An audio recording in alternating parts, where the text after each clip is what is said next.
আসসালামু আলাইকুম ওরহমতুল্লাহি ওবারাকাতুহু। আজকের আলোচনা দুটো বিষয় নিয়ে। কোনো ব্যক্তি ইমাম সাহেবকে যদি রুকুর অবস্থায় পায়, সেই ব্যক্তি যদি নামাজের মধ্যে শামিল হতে চায়, তো প্রথমে তাকে কি করতে হবে? ইমাম সাহেব তিনি রুকুতে আছেন, সে মুহূর্তে কোনো মুক্তাদি তিনি মসজিদে আসলেন, তো সর্বপ্রথম তিনি তাকবীরে তাহরিমা আদায় করবেন। এমনটা কখনো করবেন না যে আল্লাহু আকবার বলে সাথে সাথেই আপনি ইমাম সাহেবকে রুকুতে ধরে নেবেন। তাকবীরে তাহরিমা, যেটা প্রথম তাকবীরে উলা বলতে হয়, নামাজের মধ্যে অংশগ্রহণ করার জন্য শর্তের মধ্যে একটি শর্ত হচ্ছে তাকবীরে তাহরিমা, প্রথম তাকবীর কান পর্যন্ত হাত নিয়ে যাওয়ার। ইমাম সাহেব যদি তিনি রুকুতে থাকেন, তা আপনাকে এ তাকবীরে উলা, তাকবীরে তাহরিমা অবশ্যই আদায় করতে হবে।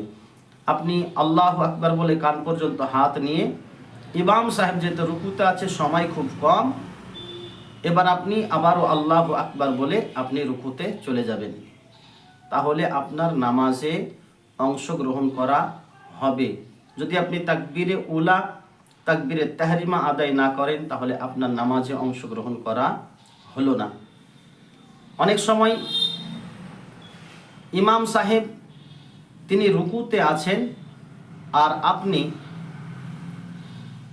তাকবীরে তাহরিমাও আদায় করলেন, কিন্তু তাকবীরে তাহরিমা আদায় করতে গিয়ে ইমাম সাহেব ততক্ষণাৎ তিনি সামি আল্লাহু লিমান হামিদা বলে খাড়া হয়ে গেছেন। তো সামি আল্লাহু লিমান হামিদা বলে যখন তিনি খাড়া হয়ে গেছেন, অর্থাৎ রুকুর আমল শেষ হয়ে গেছে, আপনি সেই মুহূর্তে একাই একাই রুকু কখনো করতে যাবেন না। আপনি রুকু পাননি, সমস্যা নেই। রুকু যদি কোনো ব্যক্তি না পায়, তাহলে সে রাকাত পেল না। মাথায় রাখবেন, রুকু যদি ইমামের সাথে কেউ না পায়, তাহলে রাকাত পেল না। কিন্তু তাকবীরে তাহরিমা আদায় করে নামাজে শামিল হয়ে গেছেন, এবার ইমাম সাহেবের সঙ্গে রুকু পায়নি, আপনি ইমাম সাহেবের সঙ্গে সেজদাগুলো করছেন। আপনি সেজদাগুলো করলেও আপনার রাকাত কিন্তু সেটা ছুটে গেল।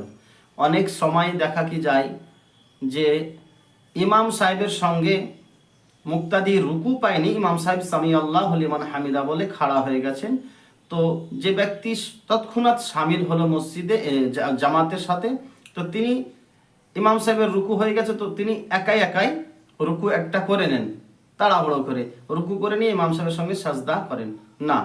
আপনি যেহেতু রুকু পাননি ইমাম সাহেবের সঙ্গে, আপনার রুকু করার প্রয়োজন সেখানে আর নাই। আপনি জেনে রাখবেন যে আপনি রাকাত পেলেন না, রুকু না পেলে রাকাত পাওয়া হলো না।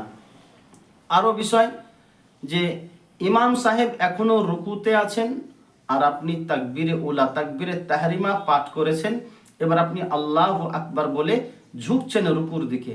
এখনো পর্যন্ত ইমাম সাহেব তিনি সামি আল্লাহু লিমান হামিদা পর্যন্ত পৌঁছাননি। আপনি রুকুতে যেমনি আপনার হাত দুই হাঁটুতে আপনার চলে গেছে, আপনি তাসবিহ পাঠ করতে শুরু করেছেন, সুবহানা রব্বিয়াল আযীম, হয়তো আপনার একবার পড়াও এখনো সম্পূর্ণ হয়নি, কেবল আপনি শুরু করেছেন সুবহানা রব্বিয়াল, এতটুকু পড়া হয়েছে। সে সময়তে ইমাম সাহেব তিনি সামি আল্লাহু লিমান হামিদা বলে খাড়া হচ্ছেন।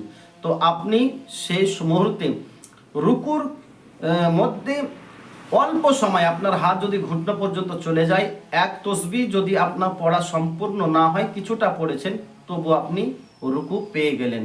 কারণ যে রুকুর জন্য শর্ত ঝুঁকে যাওয়া, হাত আপনার অন্তপক্ষে হাঁটুতে পৌঁছে যাওয়া। যদি আপনি হাঁটুতে হাত পৌঁছে গেছে, আপনি তাসবিহ পাঠ করতে গিয়ে অর্ধেকও তাসবিহ আপনার পাঠ হয়ে গেছে, অর্ধেকটা হয়ে গেছে, তখনও যদি ইমাম সাহেব সামি আল্লাহু লিমান হামিদা বলে খাড়া হয়ে যায়, তাহলে আপনি রুকু পেলেন। আপনি 3 তসবিহ আপনি পাঠ করে নেবেন ইমাম সাহেবের পরে পরে, আপনি তখন ইমাম সাহেবের সাথে সেজদা করবেন, যা আমল করার সেগুলো আপনি করবেন। রুকু যদি ইমাম সাহেবের সঙ্গে পাওয়া যায়, তাহলে রাকাত পাওয়া হয়। ইমাম সাহেবের সঙ্গে যদি রুকু ফেল হয়ে যায়, তাহলে আপনার রুকু ছুটে যায়। আশা করি এই দুটো মশলা আপনারা বুঝতে পেরেছেন। যদি আমার ভিডিও আপনাদের ভালো লেগে থাকে তো অবশ্যই আপনারা এই ভিডিওটিকে আমার চ্যানেলকে সাবস্ক্রাইব এবং লাইক দিয়ে শেয়ার দিয়ে আমাকে আগের দিকে ভিডিও করতে সহযোগিতা করবেন। আসসালামু আলাইকুম ওয়া রাহমাতুল্লাহি ওয়া বারাকাতুহু।